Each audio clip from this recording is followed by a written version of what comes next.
sosialisasi, berbagi informasi, berbagi edukasi dalam bidang apapun, kesehatan, politik, dan lain sebagainya. Khusus malam hari ini kita akan berbincang-bincang tentang dunia pendidikan.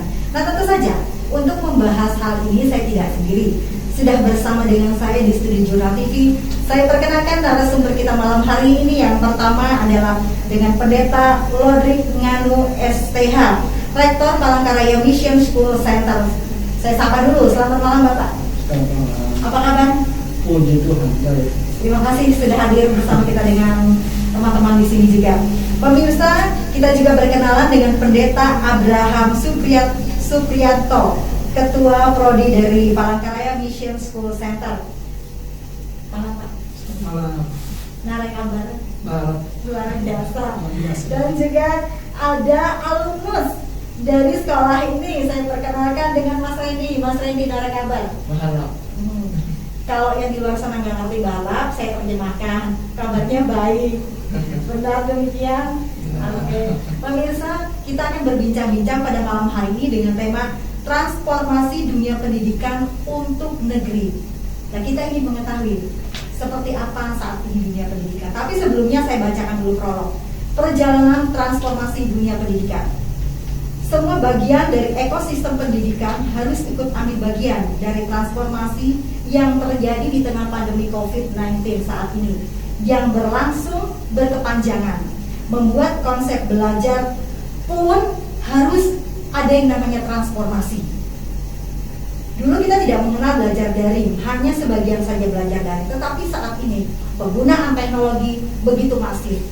Kemudian seperti apa teman-teman dari sekolah ini sendiri, dari Palangkaraya Mission School Center ini melihat ini, transformasi apa yang sudah mereka persiapkan untuk anak didiknya. Kemudian bagaimana membalanskan antara IT dan juga behavioral atau perilaku dari peserta didik.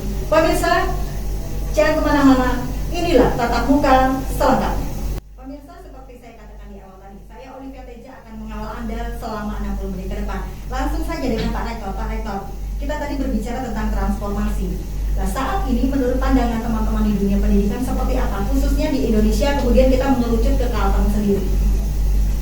Iya, dunia pendidikan seperti kemarin biasa sama diundangnya Pak Ibu, kita sedang bicara tentang dunia pendidikan, tapi kita juga bicara tentang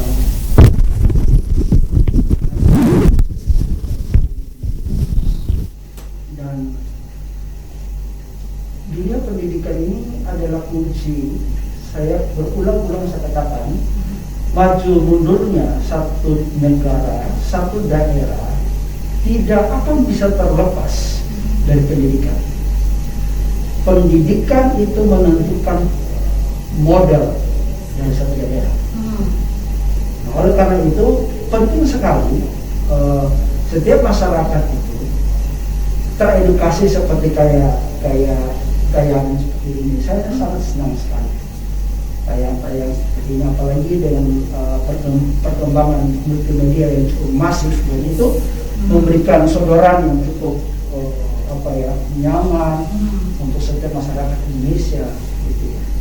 Dan memang para pelaku dunia pendidikan ini memang harus bisa dikatakan harus bisa bagaimana caranya untuk bisa beradaptasi.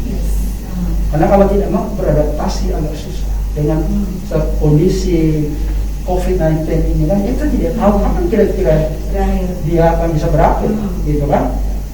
Tetapi apakah maknanya bahwa kita tetap hanya just stay and do nothing? Tidak bisa begitu. Jadi kita harus ada satu terobosan-terobosan yang baik yang harus kita lakukan. Jadi singkatnya, para pelaku dunia pendidikan harus benar-benar semacam kayak mengambil langkah yang cukup aktif untuk mengatasi pergumulan kita, baik itu secara global Indonesia, tetapi juga kedaerahan seperti kita di Kalimantan. Saya bergeser ke Ketua Prodi dulu. Kalau melihat kata-kata atau transformasi seperti kita perbincangkan pada malam hari ini, apa yang disuguhkan oleh teman-teman sekolah ini sendiri? untuk bertransformasi dari yang mungkin dulu tidak seperti ini, sekarang elemen di dalamnya pun mau tidak mau, suka tidak suka ikut, kemudian kurikulumnya juga. Kalau kita melihat dari kata transformasi itu kan Perubahan. ya, dari kata trans dan form, yaitu perubahan ke bentuk, ke wujud yang semakin baik. Dan memang di MSC ini, Palangkaraya Mission Center School, punya sebuah cita-cita dan impian di mana bisa menjangkau generasi muda. Spesifikasinya di Kalimantan ini, tapi kami tidak menutup kemungkinan bagi generasi muda yang di luar Kalimantan, mereka bisa masuk. Jadi kita punya sebuah impian untuk mentransformasi mereka. Anak-anak muda sekarang kan rentan dengan pencemaran budaya, pencemaran pengaruh-pengaruh negatif ya, seperti kenakalan remaja, narkoba dan sebagainya. Sehingga melalui inilah kami punya impian besar supaya anak-anak muda yang bisa kami jangkau itu kami bisa rubah pola pikirnya dari yang biasa kehidupan yang kurang bermoral bisa bermoral, kehidupan yang kurang bisa beretika baik bisa beretika baik melalui pendidikan ini, pendidikan transformasi. Dan basic dari pendidikan edukasi ini adalah religi, pengembangan religi yang didukung dengan pengembangan secara emosional. Ya.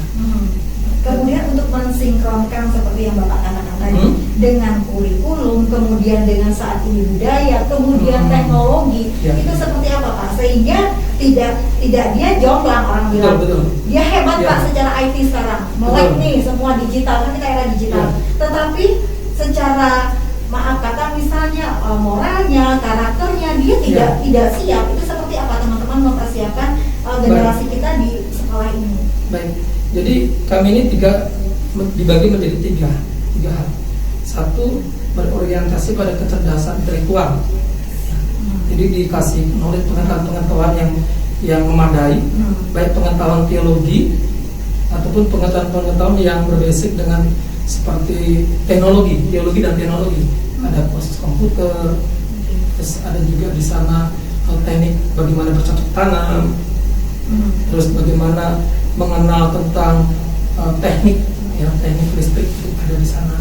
Bahkan ke depan kami mengembangkan lagi lebih dari itu dalam hal kecerdasan intelektual. Tetapi kami juga bukan cuma intelektual, kami mengembangkan kecerdasan emosional, karakternya.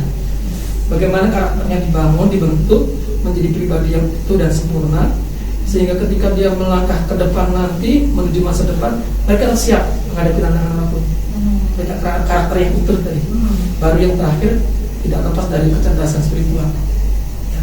Jadi mereka secara knowledge ada, memiliki, secara karakter mereka punya, dan ternyata secara spiritual pun mereka sangat mendukung karena ini berbicara tentang amanat agung. Jadi sekolah ini kan berbasic religi, di mana mereka akan mengemban amanat agung, beritakan Injil ke seluruh dunia. Jadi beberapa hal ini. Jadi di dalam prodi kami, di dalam pendidikan pun tiga hal ini ada semua. Saya tertarik sebelum nanti Bapak mungkin bisa menambahkan. Sebelum COVID ini Pak, sebelum COVID kan mungkin orang tidak oke, ada sebagian welcome, ada yang ngeh dengan yang namanya era digital, walaupun tidak masif seperti saat ini. Nah kemudian saat ini kita tiba-tiba dihantam pandemi. Nah itu untuk mempersiapkan teman-teman SDM di situ, tenaga pengajar, aktivitas akademika dengan teman-teman pendidik itu seperti apa Pak? Karena itu pasti ada goyang-goyang dikit lah. Kami bersinergi dengan Satgas. Kebetulan salah satu dosen pengampu di bidang perjanjian baru, dia salah satu ketua Satgas khusus untuk kerohanian seperti masjid, gereja, namanya Pelita Yoto. Jadi melalui biola kami mendapatkan izin. Jadi mereka sudah survei dan ternyata itu layak tempat, lokasi, dan kami tetap menggunakan protokol kesehatan seperti itu. Jadi itu yang membuat, salah satu yang membuat confidence, kepercayaan diri. Yang pertama untuk mahasiswa dan siswa, kan ada dua, ada mahasiswa dan siswa. Jadi siswa ini yang berprogram 9 bulan, yang mahasiswa ini yang strata 1. Kalau sekarang jumlah murid dan siswa sama aja maksudnya yang Ya. untuk sekolah dan yang untuk mahasiswa tadi. Kalau yang pagi kami ada 2 program, ya, pagi dan sore. Jadi yang sore itu ada S atau S2. Oke. Tapi kalau yang pagi itu sistem boarding, sistem keasramaan. Kalau yang sore itu kan semacam ekstensi, ya. Tapi program S1 dan S2. Kalau sore ini kan sistemnya perkuliahan tapi yang belum teaching kan. Seminggu misalkan beberapa pertemuan, atau sebulan berapa pertemuan untuk mengejar target. Berapa banyak teman-teman yang Kalau yang pagi itu ada 19. Kalau yang sore S2 S1 itu ada 20 ya. yang untuk asrama sendiri? Yang untuk asrama sendiri 19. Yang memang saya di situ Ya, ya. Oke. kami ada 2 asrama untuk laki-laki dan perempuan. Sebentar ya Mas Ano, Mas Randy. Dapat juga jatahnya, tenang aja. Kayaknya udah nggak sabar tuh pengen sharing, pengen berbagi pengalaman gimana sih rasanya di asrama sampai lulus. Pak Rektor silahkan menambahkan keunggulan yang dimiliki oleh sekolah ini. Kenapa misalnya saya kudu masuk situ. Nah kenapa gitu? Keunggulannya apa? Selain yang tadi religi dikatakan. Ya, ini sudah dipraktekkan juga. Tadi ada menggunakan istilah kata boarding. Kata boarding ini kan baru ya, dipakai. Ya. Nanti kalau orang nggak paham mikirnya boarding pass Pak. Iya. Nah, mau masuk ke kalah kan ada boarding. Jadi boarding pass artinya itu. ini lebih kepada sistem asrama. Ya. Sistem. Sistemnya. Gitu. Ingat tadi kita judulnya bahwa pendidikan itu penting. Lalu pendidikan sektor apakah yang menjadi esensi? Di kacamata saya, pendidikan yang betul-betul yang tidak menghilangkan namanya mental. Jadi ada pendidikan mental atau karakter itu menjadi esensi. Maju mundurnya satu daerah, satu pribadi mahasiswa atau mahasiswi itu letaknya ada di sini. Makanya yang digaungkan oleh Presiden Jokowi tentang revolusi mental itu iya. Karena tak mungkin kita bisa maju kalau mental kita ini tidak dipersiapkan secara baik dan benar. Nah, jadi sekolah ini selama berjalan selama 4 tahun itu kita memang basisnya asrama. Karena untuk kita mendapatkan asupan mental yang baik itu juga butuh waktu. Membentuk Karakter itu juga butuh waktu. Nah, dan kalau kita mengadopsi sistem reguler kayak seperti ya kita lihat yang sekarang ini dengan situasi pandemik ini agak sulit untuk bisa diterapkan. Dan kalau kita bicara tentang mutu untuk bisa mendapatkan pendidikan karakter atau mental itu, nah ini hanya bisa didapatkan di asrama. Ada 2 kepentingan dan manfaat itu. Pertama, kita bisa menghindari yang namanya terpapar itu, karena setiap orang kan hidup di asrama dengan pola yang sudah ada. Nah, nanti adik ini yang akan bersaksi bagaimana nanti, ya kan? Nah, dan yang kedua itu kita dapatkan karena waktunya banyak di situ untuk membicarakan, untuk brainwash ya, cuci otak ya. Ini butuh. Apalagi kan anak-anak Dayak ya, ini karena saya bicara ke daerahan ya, anak-anak Dayak yang sekolah di situ, itu bukan seperti kayak orang yang sekolah yang dikirim ke Jawa itu sudah dipersiapkan secara matang dari gereja baru dikirim ke sana. Oh enggak, ini datang dari hutan, dari mentah gitu. Nah, kadang-kadang ada aja yang 3 laku ya kayak apa lah, ibu bisa mengerti itu. Nah, jadi penting sekali untuk satu pola asrama ini sudah tentu dengan satu sistem. Untuk backup pola asrama itu pasti ada sebuah sistemnya. Baik itu dari sistem timetable-nya itu juga harus kita pertimbangkan, dari sisi mutu pendidikannya, ada ketua prodi di sini yang memang mengolah itu semua gitu. Nah, kalau saya ini hanya sebagai jembatan, apa yang kurang bisa tambah, tapi yang ahli-ahlinya banyak juga, karena yang mengajar juga ada 19 orang kalau saya tidak salah di sekolah ini. Nah, saya berharap juga sekolah ini bisa memiliki kontribusi untuk Indonesia, karena memang sekolah ini sudah dikirim sampai ke Aceh, sampai ke Medan, sampai ke Palu. Kemarin saya kirim ke Palu 2 tahun yang lalu, 2 tahun yang lalu waktu pas lagi bencana vaksin. bencana likuifaksi tanah bergerak itu, ya itu luar biasa. Animo masyarakat Talua luar biasa. Rupanya ada pemuda Dayak yang memperhatikan kami. Karena waktu sekira mereka ke sana, mereka mengerjakan ini apa? Mengerjakan Tugas kemanusiaan. Tugas kemanusiaan. Iya, tugas kemanusiaan. Buat apa itu namanya? Kakus. Lalu mereka masak. Masak untuk 8.000 pengungsi. Ya. Jadi memang sekolah ini bukan hanya untuk Kalimantan Tengah, tetapi juga untuk Indonesia. Dan tidak tertutup kemungkinan juga memang ke luar negeri. Ini sekolah ini dulu. Karena Berarti cocok dengan tema kita malam hari, transportasi dunia pendidikan untuk negeri. Transformasi. Negeri kan transformasi dunia pendidikan Ya. untuk negeri. Maksudnya negeri kan tidak hanya di tempat kita. Iya, betul. Oke. Kemudian saya bergeser ke Mas Randy dulu. Selama jadi sekolah di situ kemudian jadi alumnus, gimana sih ceritanya? Tentunya kesempatan pada malam hari ini, terutama saya sebagai alumni ya sekolah di PMSC, saya pernah mengalami ya menjalani kehidupan berasrama. Yang Ya. keras, terus harus disiplin, terus ya gitu-gitulah ya. Iya, ini sangat penting juga. Terutama Saya bisa merasakan yang Anda rasakan. Oke, terus. jadi tidak hanya saya sendiri kan yang pernah mengalami yang hidup nyamannya berasrama. Banyak orang lain pasti pernah merasakannya. Ya terutama saya secara pribadi ya pernah mengalami dengan hal itu hidup berasrama. Ya itu sangat luar biasa sekali bagi saya. Kesan yang tidak pernah saya lupakan, pengalaman hidup yang sungguh luar biasa gitu kan, dimana saya dikumpulkan bersama-sama dengan teman yang berbeda-beda karakter dan juga berbeda-beda daerah. Nah, Kalau Mas Randy sendiri dari mana? saya dari orang sini asli Kalimantan Tengah, saya dari Petuk Barunan, Kecamatan Rakumpit. Dari Rakumpit. Dari Ketika Rakumpit. masuk ke situ, kaget ya sih dengan sistem yang diterapkan di situ. Ada rasa berontak, kadang pengen sudah aja bully izin untuk terapi ya. Bukannya enak disiksa nih dalam tanda kutip, gimana tuh rasanya? Perasaan itu pasti ada ya. Pertama kita kan biasa hidup dalam aturan tata tertib yang seperti itu. Karena sebelum saya datang ke asrama di sekolah PMSC itu kehidupan saya hidup bebas gitu kan. Terutama saya masih hidup bersama keluarga.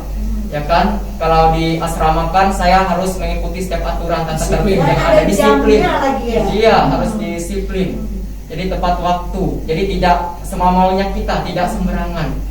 Gitu. Jadi manfaat dan fungsinya itu sangat luar biasa bagi saya secara pribadi. Jadi sistem asrama itu juga adalah untuk pembentukan karakter, ya, pembentukan untuk disiplin dan juga membangun terutama kerohanian yang sangat penting, terutama sesuai dengan visi misi sekolah PMSC, ya, mewujudkan seperti karakter Kristus.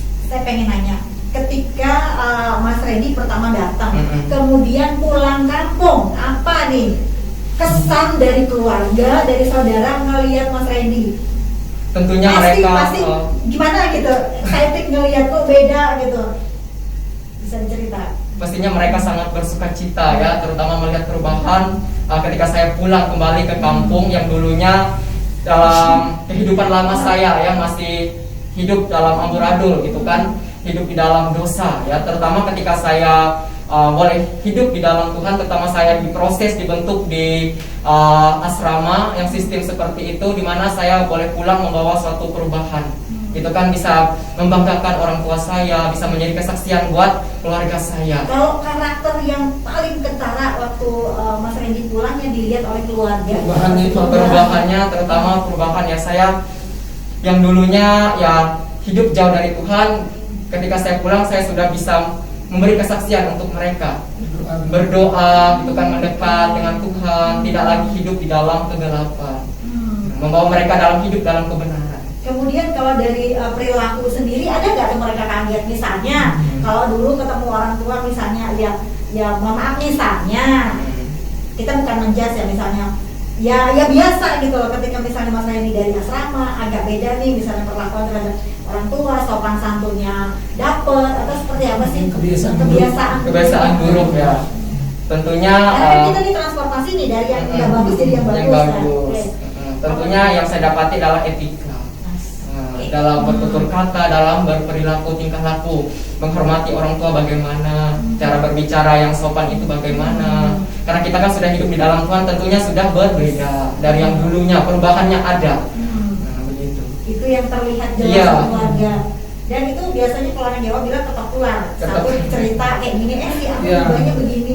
Ada nggak nih jiwa-jiwa yang bisa dibawa dari sana tuh setelah Mas Randy? Ada satu orang pada saat ini dia masuk di angkatan yang keempat, masuk di teologi misi, program S1. Yang membuat Mas Randy bertahan dan betah di situ. Kalau saya tangkap nih ceritanya tadi kan pasti nggak enak nih Pak. Mohon maaf ya Pak Rektor ya. Ketika kita di asrama jam kayak ini jam sekian harus ini seperti ini, itu kan untuk daging kita pasti agak berontak. Agak berontak. Nah itu yang membuat Mas Randy bertahan. Kalau enggak kan mesti bilang buliin, mantatin tukang kamu. Misalnya, bukan masalah memantah tidak baik, tetap baik, cuma maksudnya tetap pengen nuntut ilmu gitu loh. Kenapa Mas? Kok Mas Randy bisa bertahan gitu? Yang membuat saya bertahan itu adalah dari keinginan saya sendiri, kemauan untuk berubah gitu, untuk meraih keberhasilan, kesuksesan itu hanyalah ketika saya boleh hanya berserah hidup datang kepada Tuhan. Tujuan saya berserah penuh saja kepada Tuhan. Masa depan saya Tuhan yang menjamin. Kalau saya pulang hidup di luar dari Tuhan itu tidak ada jaminan untuk saya. Oke. Pak Rektor, berarti kan ini sudah masuk di brainwash-nya dari awal, sehingga teman-teman ini tetap bertahan. Seperti apa Pak? Suka dukanya membentuk teman-teman ini. Mas Randy udah ketawa duluan ini, berarti ini agak dukanya banyak juga nih. Bu, sebenarnya saya dari orang yang agak tidak terlalu galak ya, tapi ke arah-arah sini semakin galak saya sebenarnya, galak dalam kata-kata. Karena kalau kita mau belajar jujur ya, karena sekolah ini tidak ada filterisasinya, jadi siapa aja yang masuk, memang ada sih wawancara itu. Tapi tidak seperti kayak sekolah lain yang memang harus datang dari dia sudah praktek di gereja 1 tahun atau 2 tahun baru dikirim jadi enak. Nah, memang kalau kalian tetap suka duka sampai detik ini bisa-bisa saja saya terpikirkan untuk menyerah. Ya karena kondisi untuk membentuk karakter itu tidak mudah. Kalau hanya untuk mentransferkan knowledge itu it's take easy, it's very easy. Tetapi bagaimana membentuk satu pribadi seperti tadi kata Dr. Prodi tentang membentuk satu pribadi Kristus itu tidak mudah. Ya seperti kayak mutiara ya. Karena di tempat saya itu ada tambang mutiara ini. Orang taruh di apa itu yang namanya pasir itu ya, pasir yang biji pasir itu taruh di apa namanya keran. Nah, ya diproses seperti itu. Tapi kenapa kok kita bisa survive sampai detik ini? Ya. Karena lagi-lagi passion. Orang kalau tidak berjalan berdasarkan passion itu nggak bisa. Dan juga sesuai dengan misi ya Pak ya, karena di sini sekolah misi. Oke, saya ke Pak Ketua Prodi lagi. Ketika mendengar cerita teman-teman segala macam tadi, kalau untuk kurikulum, oke lah mentransferkannya gampang. Saya pernah mendapat cerita dari Pak Rektor bahwa teman-teman di sini juga menerima teman-teman yang pernah terpapar narkoba. Nah, gimana sih Pak? Maaf ya, mengajarkan orang yang biasa aja ini agak susah nih. Apalagi yang dia pernah terpapar. Itu seperti apa Pak? Ya. Seperti apa? Jadi begini, memang sih kalau orang-orang yang sudah teradiksi narkoba itu memang merupakan sebuah pekerjaan yang ekstra. Tapi satu hal yang membuat ada keberhasilan di antara mereka memang ada bertobat. Kita percaya Tuhan. Di balik ini semua kan ada kuasa Tuhan. Ada kuasa Tuhan. Kita sambil mendoakan mereka, memberikan pemahaman firman yang tepat, mengarahkan hidup mereka itu kemana. Ini dapat narkoba seperti ini. Akhirnya kita memberikan edukasi tentang bahaya narkoba. Jadi kita masukkan, kita selipkan dalam kirim materi itu. Untuk tenaga pengajar sendiri yang mendampingi, apakah ada khusus atau teman-teman semua yang dalam tanda kutip keroyokan? Enggak, kebetulan saya ini kan dulu salah satu pembina anti narkoba di Galilea Ministry. Jadi sebelum pandemi kan dulu aktif.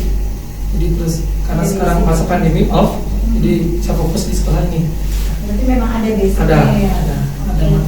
Kalau untuk materi kuliah dan lain sebagainya, teman-teman yang mohon maaf yang sudah pernah anggap saja kita rehabilitasi saat ini, itu gimana Pak? Adakah bedanya atau mungkin misalnya teman-teman yang biasa dia materinya seperti ini kurikulumnya, kemudian yang sudah kena seperti ini itu seperti apa, gabung Kita samakan. Cuma bagi mereka-mereka yang memang bukan pecandu yang sampai sakau atau bagaimana, ya puji Tuhan itu selama mereka berada di tengah-tengah kami tidak ada yang seperti itu ya. Itu padahal kalau saya tanya mereka konsumsinya juga berat, mereka memakai sabu, mereka memakai dextro, mereka ini dan itu jadi sebenarnya berat, tapi sesuatu keajaiban terjadi ketika bersama-sama dengan kami, ada Tuhan ikut bekerja dan mereka itu punya kesadaran diri, ternyata narkoba itu merusak, jadi kami harus tinggalkan itu. Jadi begitu. Berapa persen Pak teman-teman yang sekolah di situ yang pernah terpapar dan sekarang sudah Sekitar menjadi dalam tanda kutip 30% ada, 30% lah. Kebanyakan anak pria. dan mereka berasrama sampai saat ini? Ya berasrama ada. Kalau yang mereka ini sudah ada yang sudah diutus ke tempat pelayanan, ada yang baru-baru diutus di Aceh, ada yang kembali ke kampung sambil bekerja, terus kami konfirmasi atau pekerjaanmu, mereka sambil melayani di gereja setempat dan sambil bekerja seperti itu.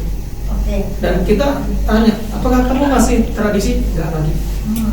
Saya ingin beralih ke Pak Rektor. Bagaimana agar lulusan angkatan sebelum COVID dan sesudah COVID ini mereka sama-sama unggul, tapi jangan dijawab dulu Pak. Kita santai dulu. Pemirsa jangan kemana-mana, kami akan kembali setelah jeda pariwara berikut ini. Tetaplah bersama kami di Tatap Muka. Terima kasih pemirsa, Anda masih bersama kami di Tatap Muka dengan tema kita pada malam hari ini, transformasi dunia pendidikan untuk negeri. Kita lanjutkan seperti pertanyaan saya tadi Pak Rektor. Bagaimana agar lulusan angkatan sebelum COVID dan pada saat ini yang kena COVID ini sama-sama memiliki kualitas unggul? Karena kan jujur saja beda kan, sekarang kebanyakan pelajaran kita daring. Ini kalau yang di asrama sih masih aman lah ya, tetapi yang daring kemudian tidak ada tatap muka langsung, bimbingan langsung. Nah itu seperti apa Pak? Ya, pertanyaan yang bagus sekali ya. Setiap lembaga pendidikan itu pastikan ada improve terus, ada perbaikan pasti, mau situasi COVID atau tidak, yang jelasnya COVID dan tidaknya tetap harus ada satu pendekatan untuk satu lembaga pendidikan. Para pelaku lembaga pendidikan itu harus berpikir maju terus ke depan. Artinya kualitasnya itu harus di-upgrade terus. Nah kalau tanya tentang kondisi di sekolah ini, sebenarnya tidak ada perubahan yang sangat signifikan, karena memang dari awal tadi kita sudah bicara bahwa pola asrama, sistem pendidikan asrama. Jadi orang boleh COVID ya, anak-anak kan memang sudah tertata di asrama, kalaupun juga mau keluar juga tidak bisa sembarang mereka keluar, harus tanya sama staf boleh keluar atau tidak, kalau keluar mau kemana. Jadi sebenarnya tidak ada perubahan yang signifikan, tetapi kalau untuk teman-teman yang di luar mungkin yang daring masih menggunakan sistem daring tidak asrama, seperti apa Pak? Teman-teman bisa menjamin mutunya masih tetap sama? Oh iya, karena tadi kita sudah bilang bahwa kuncinya itu ada pada mental, dan tadi Ketua Prodi sudah mengatakan tadi ya, dan itu tidak menjawab dan tidak padat, tidak efektif. Tapi memang daripada sama sekali tidak ada ya harus ada daring kan, kira-kira begitu. Tetapi kalau menurut hemat saya ini solusi yang baik sebenarnya dengan pendidikan sistem asrama ini. Itu juga menghindari orang terkena COVID, karena semuanya memang tersekat di dalam satu tempat. Terkarantina secara tidak langsung. Betul. Karantina sosial. Iya, karantina sosial gitu kan. Oke, saya ke Pak Ketua Prodi. Pak Ketua, teman-teman kemarin mempersiapkan teman-teman itu untuk segala sesuatunya harus bertransformasi. Itu seperti apa Pak? Jujur pasti kan tidak gampang. Orang harus melek teknologi, kurikulum juga ada pergeseran, ada perubahan, ekosistem dunia pendidikan juga ada perubahan. Itu seperti apa Pak? Jadi karena nuansa edukasi yang PMS ini kan religi ya. Jadi basicnya adalah bagaimana penyampaian firman Tuhan sesuai dengan masing-masing itu ya, masing-masing mata kuliahnya. Jadi setiap dosen itu akan selalu menekankan bukan cuma pengetahuan Alkitabnya yang diserap, tetapi juga dampak dari firman itu apa, buah tadi. Dan itu terus ditekankan dalam setiap kuliah mereka ini, supaya anak ini bukan sekedar menyerap pengetahuan Alkitab, tetapi juga bagaimana mereka mampu menghasilkan buah kebenaran dari Hanya menjadi ya, bukan dari menjadi Taurat saja. ya, bukan jadi alur Taurat, tapi mereka betul-betul menjadi pelaku firman. Dan terbukti mereka mengalami banyak perubahan hidup. Banyak.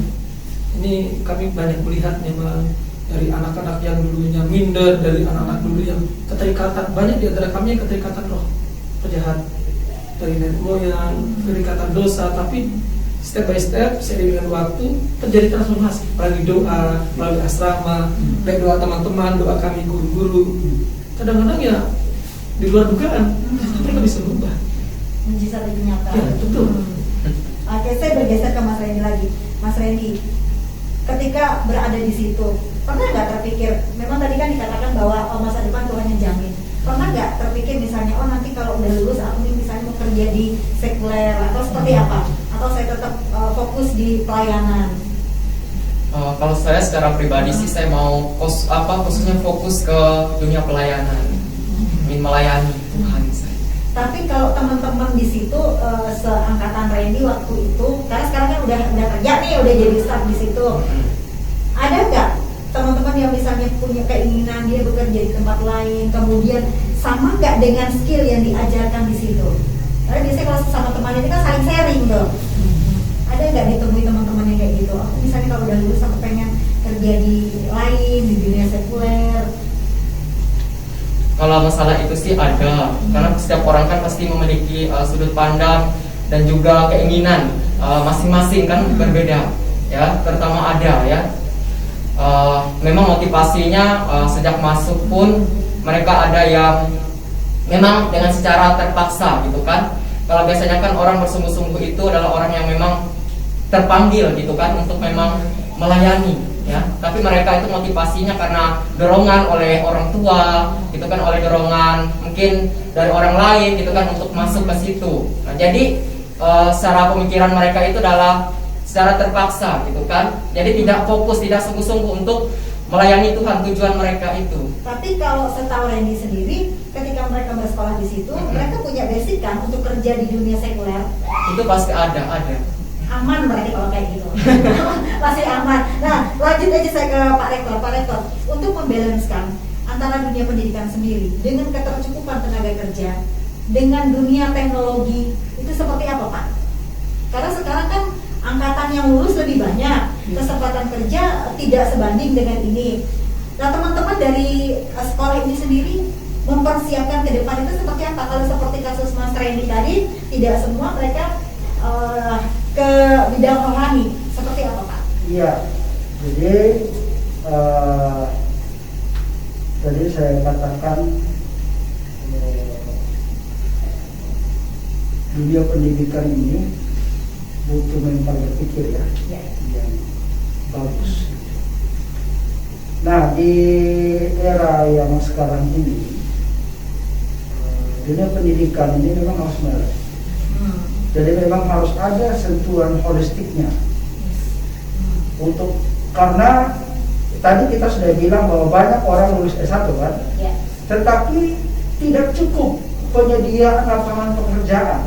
Gitu. Nah, saya selalu mempush setiap para mahasiswa untuk berpikir itu bukan untuk mencari pekerjaan, tapi menciptakan lapangan pekerjaan, gitu.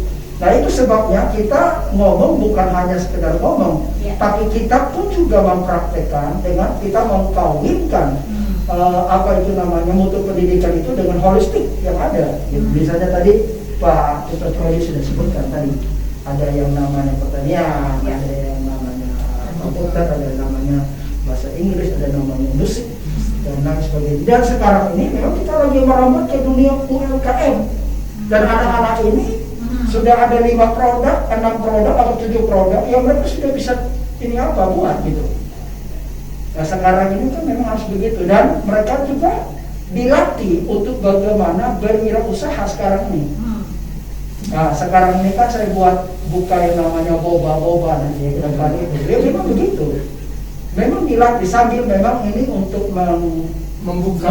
memberikan supply untuk operasional sekolah ini. Tapi itu kan membuka pola berpikir setiap para mahasiswa dan mahasiswa itu tentang dunia pelayanan sekarang ini sudah tidak lagi terpatron dengan ini apa, tapi juga mereka juga harus bisa reach out kemampuan mereka itu di dunia holistik gitu.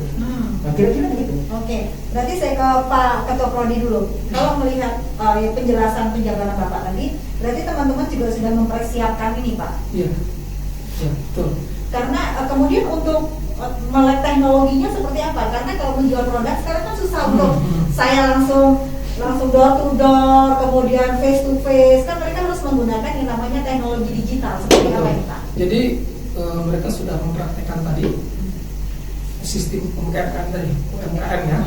Ada beberapa produk. Terus mereka mencoba untuk belajar marketing melalui Facebook, melalui Instagram, melalui WhatsApp gitu ya. Jadi mereka mulai belajar, oh ternyata begini.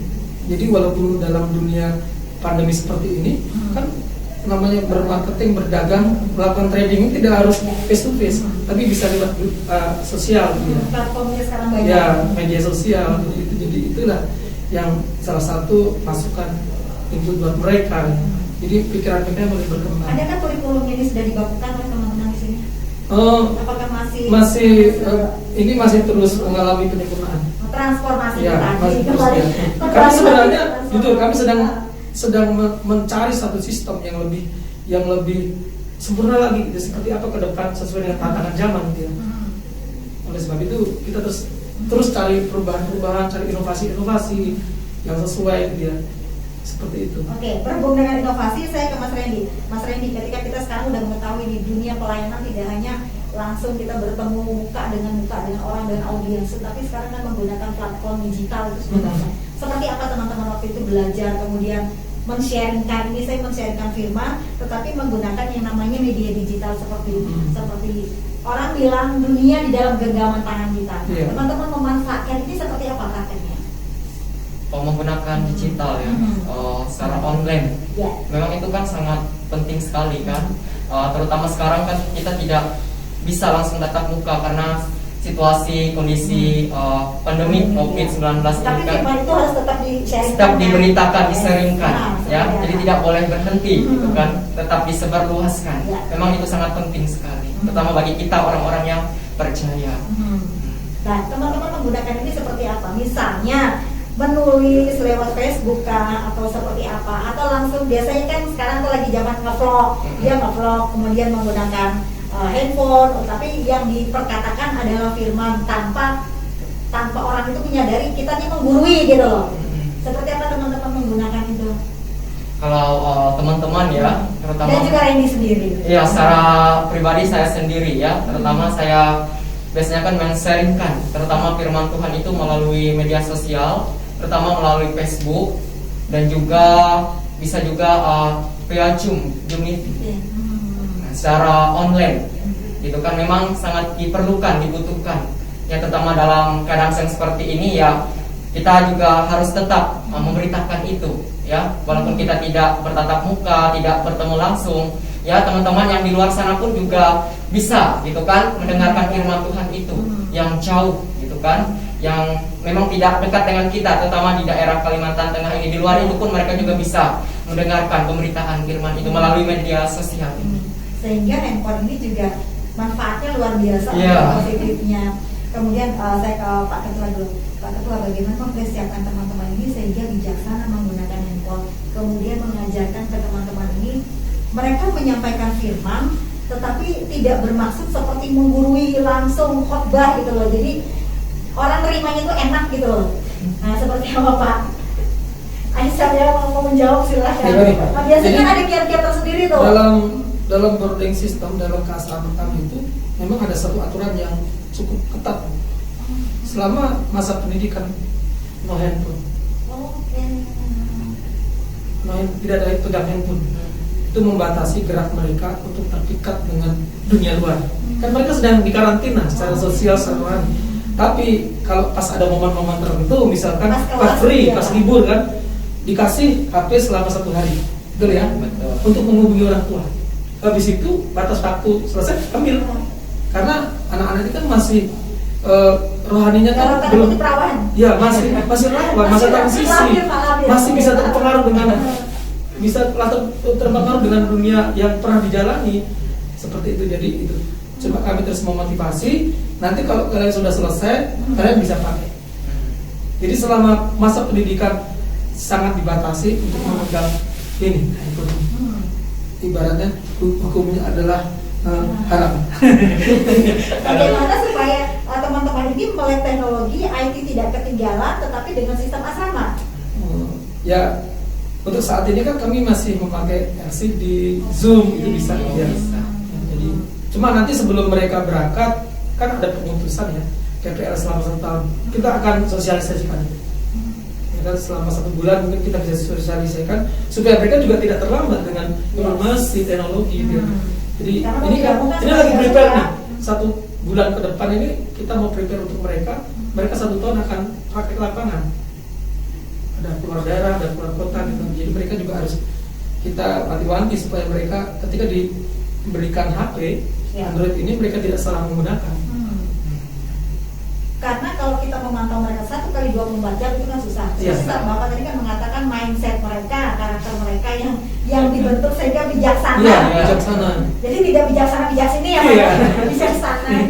Oke, Pak Rektor. Program ke depan yang urgent yang dikejar. Bukan dikejar sih Pak, kalau dikejar kayaknya naik bis ya, kejar-kejaran gitu. Program yang segera akan dilaksanakan, program unggulan dari teman-teman sekolah ini apa Pak? Khususnya di dunia transformasi pendidikan Ya, ini. dalam kesempatan ini saya mau share sedikit bahwa tempat itu menentukan. Jadi kalau sekarang ini kan saya menggunakan bangunan rumah, ada 3 rumah dipakai kontrak. Jadi sekarang ini kita lebih konsentrasi untuk membangun wadah. Kalau ada wadah itu enak. Kita bicara tentang cocok tanam, kita punya tanah. Kita bicara mengenai bagaimana perikanan, kita punya kolam, ada tanah. Kita bicara tentang peternakan, kita punya tanah. Gitu. Jadi memang untuk program sekarang ini kita lagi bicara tentang di mana lokasi ini yang memang Tuhan mau kasih ini. Sebenarnya sekolah ini untuk orang Dayak kembali ke orang Dayak sebenarnya.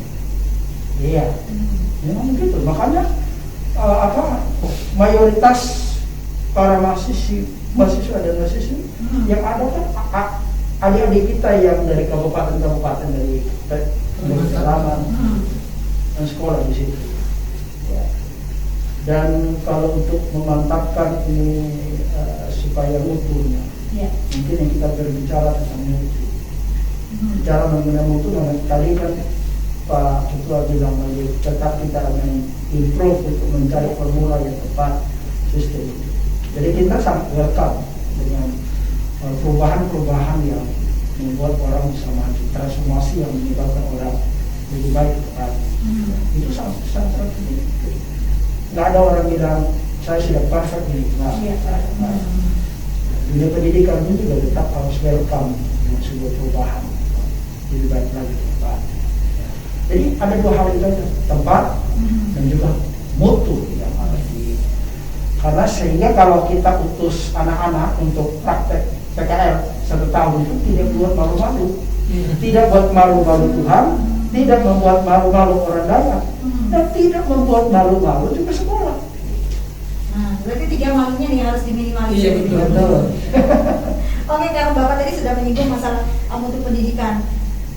Yang ke depan Pak, di dalam kurikulum teman-teman ini, sehingga teman-teman siswa didik ini tidak hanya menjadi big data mereka ini Pak, analisis data yang baik, tetapi juga perilaku yang baik, dan juga seperti Bapak katakan tadi kan mereka tidak malu-maluin.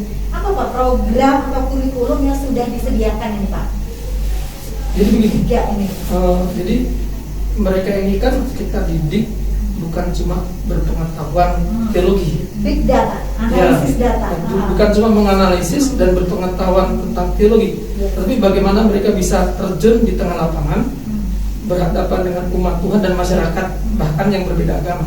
Jadi kita latih mereka keterampilan bagaimana cara mengajar, keterampilan cara berkhotbah, keterampilan cara menginjil. Mereka harus praktekkan. Kita lebih banyak praktek. Jadi kita latih cara bicara seperti ini. Kebetulan saya mengampu homiletik dan misiologi. Homiletik ini ilmu berkhotbah. Jadi kita didik mereka bagaimana cara berbicara di depan publik ya. Itu ada body language, ada bagaimana cara kita berbicara, tekniknya berbicara seperti apa. Mereka harus bisa. Saya bilang ini harus bisa. Ini bukan bisa atau tidak bisa, mau atau tidak mau. Bukan karena bisa atau tidak bisa. Orang bisa karena biasa, bisa karena biasa. Dan puji Tuhan mereka mulai step by step kita didik mereka supaya berani tampil. Itu punya confidence ya. yang tinggi. Terus saya berkata begini, kasih mereka motivasi. Saya jamin 1 tahun kalian bersama kami, kalian akan lebih unggul. Maaf, di sini kan ada beberapa sekolah yang mirip ya. Kita jamin kalian bersama dengan kami 1 tahun saja dengan sungguh-sungguh, kalian akan lebih unggul dari mereka. Kita tanamkan itu keberanian dan confidence, percaya diri dengan sistem yang ada seperti itu. Berarti untuk teori sendiri berapa persen diberikan kepada mereka? Kami teori sekitar 40% ya, 30-40%. Sisanya 60%. Ya, praktek. Nah, Mas Randy, susah nggak sih pertamanya harus ngomong, kemudian kita harus punya data untuk belajar baru bisa ngomong supaya nggak asbun? Susah nggak sih pertamanya? Berapa lama Mas Randy sampai bisa jadi seperti saat sekarang ini? Kalau sekolah jelas 4 tahun lebih, tapi prosesnya itu loh sampai bisa lancar ngomongnya yang pertamanya mungkin agak-agak susah. Saya kaget juga dengan dia. Proses. Kebetulan dia pernah khotbah di gereja saya di dalam pelayanan youth anak muda. Kami gabungan ada sekitar 80-an hampir 100 orang.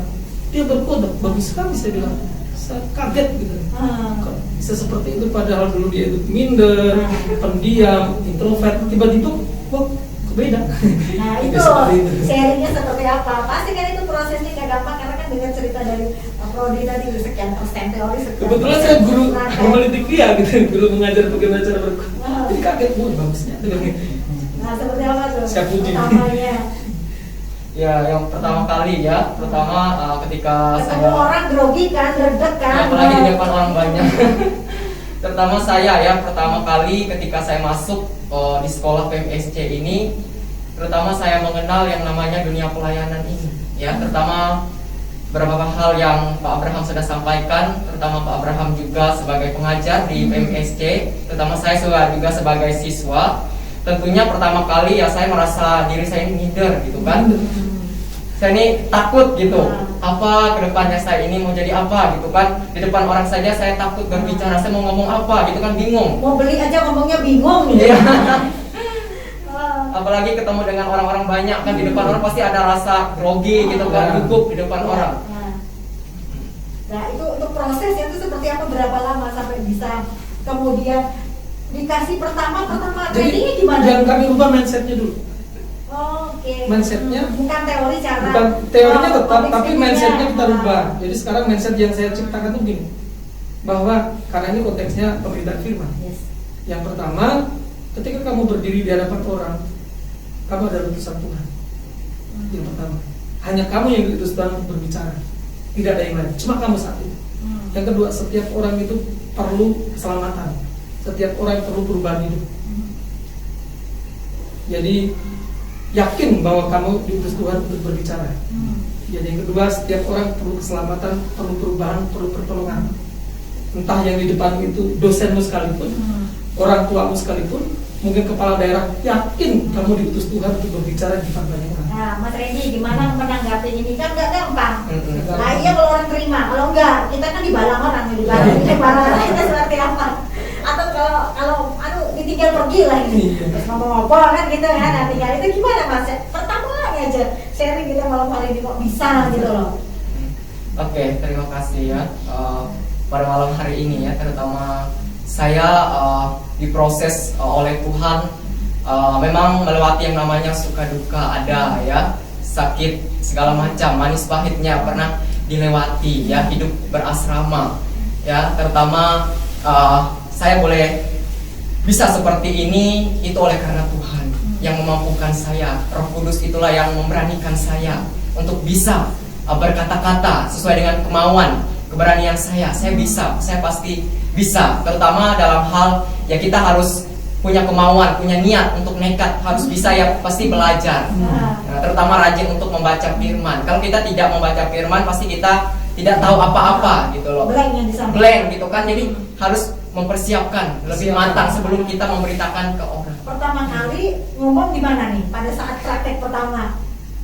Oke, ngomong pertama waktu itu kan terutama saya waktu itu diutus dipraktekkan di Jawa Tengah, di Solo, di Panti. Ya memang di situ pun tidak hal yang mudah bagi saya. Mungkin di situ juga bukan basic saya kan untuk mengurus orang-orang yang psikosis, kejiwaan, narkoba, dan juga di panti itu kan panti jompo, orang-orang tua yang sudah stroke. Bagaimana nih memberitakan firman? Tampil-tampil gue ini kan agak susah nih mas. Agak susah terima. Gimana tuh mas?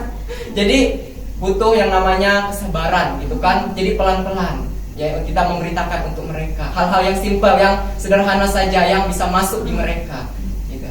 Apalagi kan dia langsung di Solo, di Jawa Tengah kan, yang orangnya kalem, suara volumenya tidak keras, full power. Nah itu kan tantangan tersendiri tuh. Iya, Randy. tantangan budaya. Budaya juga beda seperti bapak bilang tadi.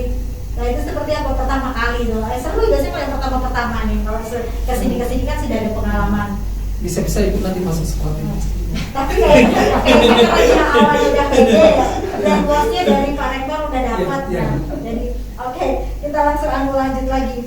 Sama seperti pertanyaan saya ke Pak Rektor. Di dalam kurikulum itu Pak, selain kita belajar teori tadi, untuk membalanskan, mempersiapkan anak-anak ini masuk ke dunia kerja. Kalau tidak, mohon maaf ya, kalau tidak semua teman-teman memilih teologi, apa yang dilakukan selain pertanian, kemudian peternakan tadi Pak? Jadi saya yang banyak membekali mereka. Akhir-akhir ini saya membekali mereka dengan sebuah analisa, namanya analisa SWOT. Jadi di analisa SWOT itu ada strength, weakness, opportunity, dan treatment. Jadi 4 ini yang kita sedang kembangkan. Mereka harus percaya diri dengan kekuatan mereka. Apa kekuatanmu? Apa skillmu? Apa bakatmu? Apa karuniamu? Apa talentamu? Nah, di situ kita yakinkan bahwa setiap skill, bakat, karunia kalian itu tuh dari Tuhan. Dipakai untuk apa? Untuk kehidupanmu ke depan. Tetapi jangan lupa ada weakness, ada kelemahan. Masing-masing punya kelemahan. Tetapi jangan fokus di kelemahanmu. Tetap fokus apapun yang terjadi. Jika ada treatment, jika ada ancaman, tantangan, tetap fokus ke tadi strength, kekuatan. Tapi ingat, yang ketiga ada opportunity, ada peluang-peluang yang Tuhan akan berikan bagi kita. Nah, jika ada peluang, jangan sampai hilang. Nah, melihat peluangnya ini Pak seperti apa? Nah, karena tidak semua orang pandai membaca peluang. Nih. Nanti ditambahkan oleh Pak Rektor. Betul. Silakan Pak. Lanjut dulu Saya Pak. dulu ya. Jadi dulu. mereka ini juga saya kasih wawasan bagaimana cara melihat peluang, connecting dulu dengan bakatmu. Bakat, jangan lupa visimu apa. Jadi sebelum mereka memiliki bakat, saya motivasi, kamu harus punya visi, harus jelas. Keluar dari sekolah ini harus punya tujuan yang jelas. Jangan pasrah ya. Jangan pasrah, punya tujuan yang jelas. Saya bilang, kalau kamu nggak punya tujuan yang jelas, kamu akan terputar-putar seperti debat kamu. Tapi kalau kamu punya tujuan yang jelas, kamu percaya, yakin Tuhan pasti akan menolong kamu. Di mana ada kemauan, di situ ada jalan. Jadi kalau sudah temu tujuannya, dia analisis apa strength-nya, kekuatannya, percaya itu cara Tuhan untuk menolong kamu mencapai tujuan. Jangan kalah dengan kelemahanmu, jangan kalah dengan tantangan, dan Tuhan pasti akan membuka peluang-peluang. Nah, peluang nanti akan kamu lihat sesuai dengan karuniamu. Misalkan kamu punya bakat bukan cuma berkhotbah, ngangkat balon, potong rambut, ya kan? Belajar lah. Nanti ke depan nanti kami mau ajari itu juga. Jadi ada beberapa skill yang bisa dipraktekkan langsung. Bagaimana cara potong rambut, bagaimana cara pijat. Nah itu peluang. Potong rambut sambil kurban, kan? Ya. Ingat firman Tuhan, tidak ada rambut di sehelai pun yang jatuh. Ya, seperti itu. Kan Terus UMKM tadi kan termasuk bagaimana cara membuat misalkan susu kedelai. Mereka kan sedang praktek. Itu sambil membuat susu kedelai, mereka membangun pelayanan kayak apa, kalau mereka seorang pengajar, kalau mereka seorang pemberita Injil sesuai dengan talenta karunia mereka. Tapi kalau dari membina mereka ini selama ini awalnya sudah ketahuan Pak, si A basicnya kemana, si Iya. B senangnya kemana. Karena kita terus Berarti pantau. itu yang diasah. Iya, kita terus pantau, kita terus tanya, kamu itu apa, strength itu apa? Kita terus tanya, sudah ketemu tujuan hidupmu belum? Kita sering tanya, saya sering tanya, sudah ketemu belum? Coba ceritakan. Apa tantanganmu? Nah, ini terus saya tanyakan terus. Kalau dia tujuan hidupnya mencari pasangan lainnya, saat ini toh. Dan kalau itu justru kita tekankan.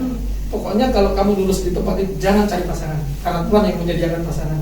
Saya bilang jangan fokus cari pasangan, fokuslah kepada Tuhan dan tujuan hidupmu. Nanti Hawa akan diantarkan pada saat dia tidur. Ya Adam kan Hawa yang diantarkan. Nanti diantarkan. Tapi kalau nggak nyari-nyari itu gimana tuh Pak? Pasrah aja dia. Sesuai iman Bu, sesuai iman aja. Berarti jadilah menurut iman. Iya. Kalau imannya berkata pasti datang yang terbaik. Yang Ternyata ada terbahas. kelas dia yang sudah dilihatnya Iya, Pak. sesuai. Yang malah dia bawa dalam doa. Iya betul, jadilah. Oke, saat ini tadi intermezzo. Oke, Pak Rektor seperti apa menambahkan seperti yang Pak Ketua katakan tadi, mempersiapkannya. Nggak ada treatment yang khusus ya, tapi memang teman-teman sudah sharing, teman-teman pengajar, terutama dari pengalaman. Jadi untuk memperlengkapi beberapa apa yang namanya mindset berpikir dia tadi. Dan teman-teman mewariskan pengalaman-pengalaman mereka. Setiap para pengajar mereka punya pengalaman dunia pelayanan kayak apa, dunia usaha kayak apa di tengah-tengah pelayanan itu. Jadi Itu yang dikolaborasikan. Iya, itu yang dikolaborasikan, diceritain sama anak-anak itu. Dari cerita-cerita ini dirangkum, bisakah menjadi sebuah dalam tanda kutip, kemudian itu menjadi rule atau menjadi kurikulum untuk sekolah asrama ini sendiri Pak? Ya memang kita lagi berpikir kayak seperti itu. Ibu ingatkan saya ini, memang kita belum pernah buat itu, tapi memang kita mau membuat sebuah perjalanan ya. Iya. Setiap anak-anak itu punya perjalanannya ya. Dan itu menjadi data untuk sekolah. Kita dapat memang kita membuat itu. Karena kan tidak, sekarang kan modelnya sudah tidak top down, Iya, tapi iya, betul. justru dari Betul. bawah ini Iya, yang kita betul. musrembang kecil-kecilan di Betul. asrama. Oke, kemudian Pak, karena kita sudah berada di penghujung ini, statement closing dari masing-masing dulu, dari ini dulu nih, dari yang masih cari jodoh, cari jodoh, menunggu. Oke, closing statementnya apa pesan untuk teman-teman? Mungkin teman-teman yang selama ini juga di luar sana belum gabung atau pengen gabung atau seperti apa lah pesannya?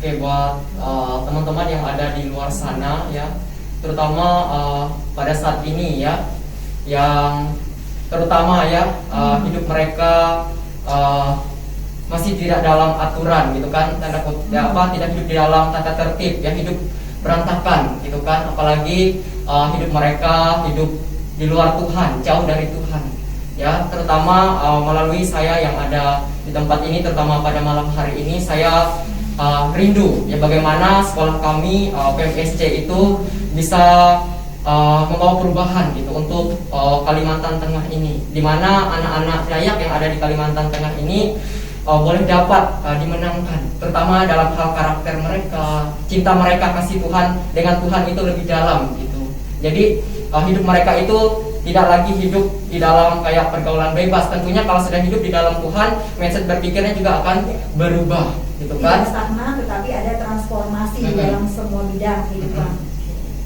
Monggo lanjut.